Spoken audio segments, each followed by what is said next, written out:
Senator Lyons. Thank you, Mr President. My question is to the Minister for Defence, Senator Johnson. I refer the Minister to the government's unfair pay deal for our servicemen and women.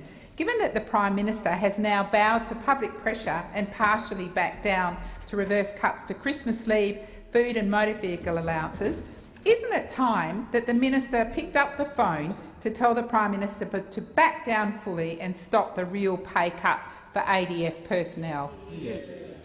The Minister for Defence, Senator Johnston. Well, given the length and breadth of the mess that we are dealing with, can I tell you we have to keep working at trying to resolve the fiscal position, Senator, that your party bequeathed to us. Now, as announced by the Prime Minister this morning, the government has notified the Independent Defence Force Remuneration Tribunal that the changes to allowances are not supported by the government. And that they be discontinued. Now, this results from the fact, firstly, that we have an ongoing and good and close relationship with Defence Force personnel. Now, that is something, Mr President, that is something that those over there could never conceive to say, because all they did was bludgeon them and rip money out of the Defence Force budget when they were in power. So after a long period of discussion with Defence Force personnel, we have resolved to look at mitigating the effect of what has been left to us by the former Labor government. And so let me reiterate, the government has been talking to and listening to Defence Force personnel, particularly the lower and middle ranks, and have come to this equitable resolution.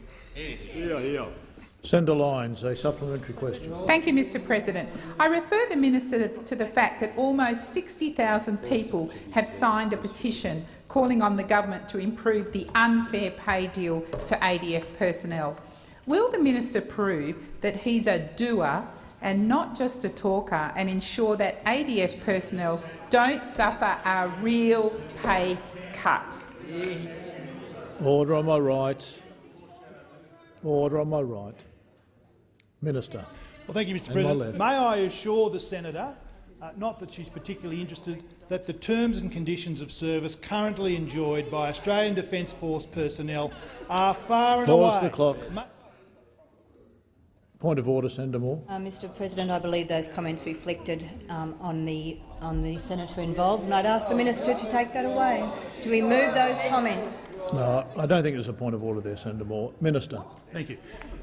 The terms and conditions of service, as laid out by this new government, are far and away better and more secure than ever they were under the Labor Party. There is not a day that goes by that the Prime Minister and I do not address the well-being of Defence Force personnel.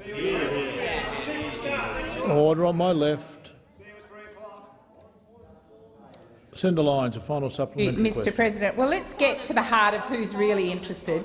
I refer the Minister to the Prime Minister's press conference when he named 5 Coalition MPs who've lobbied him for a fairer pay deal for ADF personnel, but did not name the Minister.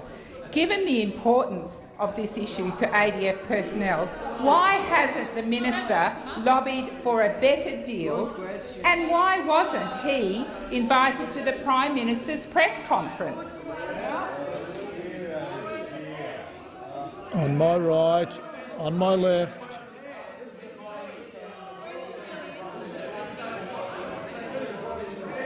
Order on my right. Order. On my right, Senator Back. Order. Senator Cormann. Minister.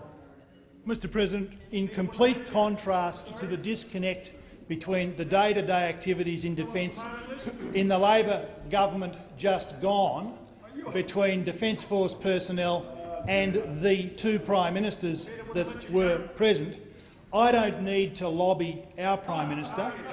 I do not need to lobby our Prime Minister. He knows what's going on in defence, as do I.